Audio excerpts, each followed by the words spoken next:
This rich noble girl thought I was some broke scholar, so she paid me 5 taels a month to be her study buddy for 3 whole years. But the moment she left the academy and sent me off to the exam, she just vanished, and I never even got to tell her the truth. Even the people closest to her at the academy packed up and left with her.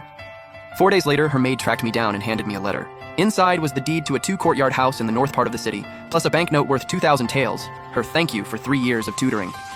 That's when it hit me. She genuinely thought I was broke. Joke's on her, I didn't need the money at all. I'd actually told her straight up while working for her that my family was doing just fine, but she just shot back. What does a scholar even make? Not enough to buy decent ink and paper. In her eyes, sure, I was a step above some street thug, but nowhere close to her level. But why did she just up and leave? Literally days before, we'd exchanged tokens of affection, and I was ready to go ask for her hand. I finally got the truth from a friend. Her father was marrying her off to Bai Yang, the son of Lord Bai Han. And today was the day Bai Yang came to make it official. So I jumped in a carriage and headed straight to Xingping Manor. The whole place was decked out with lanterns and drums, packed wall to wall with guests. I spotted them in the middle of the hall, Zhao Rushi standing right next to Bai Yang. This guy had a pointy face and beady eyes. No matter how fancy his clothes were, he just oozed creep energy. Then I looked at Zhao Rushi. She was in this stunning red dress, the hem swaying gently in the breeze. But her brows were tight, her expression tense. It stung just looking at her. She was clearly being forced into this. Someone in the crowd started egging them on, calling for Zhao Rushi and Bai Yang to share a wedding cup. Bai Yang reached out to grab her, and she instinctively stepped back, dodging his hand. Bai Yang's face darkened. Zhao Rushi, you dare say no to me? You forget what our families agreed to? She dropped her head, trying to hide her red-rimmed eyes, then slowly forced herself to step toward him. That was enough for me. She was being pressured into this. I pushed through the crowd and stepped forward. I called out to her softly, Rushi, whatever's going on, just tell me. You don't have to put yourself through this. Don't suffer in silence, I can help you. Her whole body went rigid. She scanned the crowd until her eyes found mine. For just a second, I saw a flash of relief in her eyes, but it faded fast, swallowed up by sadness. Bai Yang followed her gaze and locked eyes with me. Who is this guy? Why is he calling you like you're close? Zhao Rushi kept her voice flat. Just some scholar from Master Li's academy. He had a crush on me. I turned him down. Don't bother with him. Bai Yang scoffed. If he's got nothing to do with you, throw him out. This is Xingping Manor. I wouldn't want to overstep as a guest. Miss Zhao, have your men escort this broke scholar off the premises. A few guards closed in, but my own men stepped up and shielded me before they got close. The guests were staring me down like I was trash, but I was no broke scholar and not even close. I first met Zhao Rushi at Master Li's academy. I'd just come out of the palace and everything outside was new to me. One day I snuck a few pieces of a classmate's dried sweet potato, just to try it, and Zhao Rushi caught me in the act. She assumed I was starving and stole out of desperation, so she walked me over to apologize to my classmate and gave me some pastries. She also gave me a serious talk about not taking things that weren't mine. And honestly, that's when I started falling for her. After that, she'd bring me food regularly and offered me 5 taels a month to be her study companion. I thought it was kind of funny, so I said yes. The other students would give me looks, but I really couldn't care less. She kept finding new ways to slip me money. I told her I didn't need it. She never listened. For 3 years, I sat beside her every single day. Somewhere along the way, feelings grew on both sides. She told me to pass the imperial exam and then come propose, and we swapped keepsakes to make it official. So when she suddenly went dark on me, I couldn't wrap my head around it. Was she going through something? Why didn't she just tell me? I could have helped her.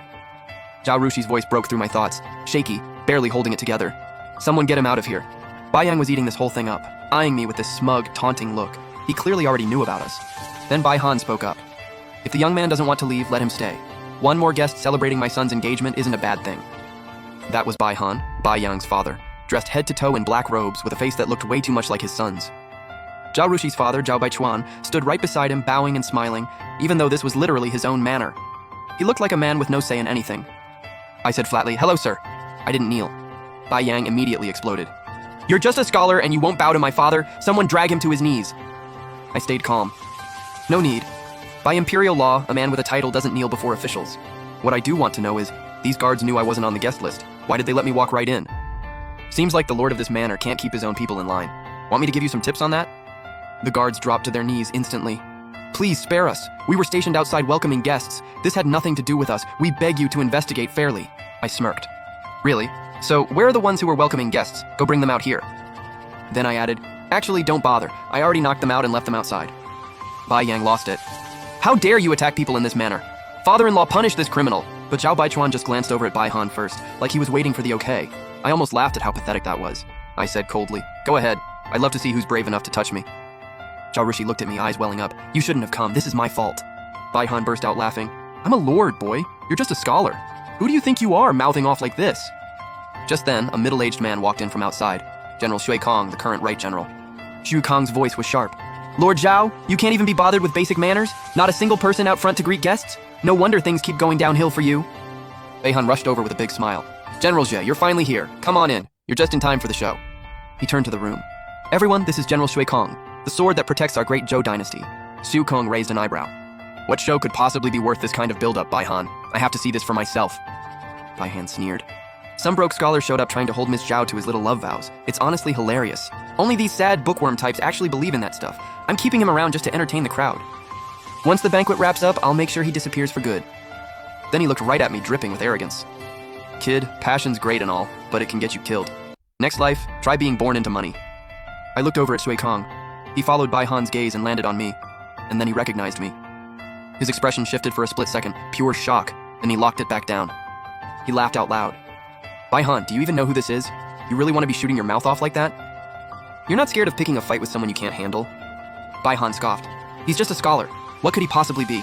I don't care who he is. Some 2-bit scholar doesn't scare me. Xu Kong said flatly, Bai Han, you're completely blind. He's not some poor scholar. He's the 5th prince. Dead silence. The entire room froze. Nobody moved, nobody spoke. Sure, they all lived in the capital, but most of them had never laid eyes on a member of the royal family in their entire lives. Zhao Baichuan's legs buckled, and he collapsed to the ground, face white as a sheet. Zhao Rushi covered her mouth and whispered, He's really the 5th prince. General Shui, are you sure? Xu Kong's voice was steady. Would I lie about something like this? He is the 5th prince. Bai Han went pale. He frantically yanked Bai Yang down to the floor with him. Bai Yang lost his footing and went flying.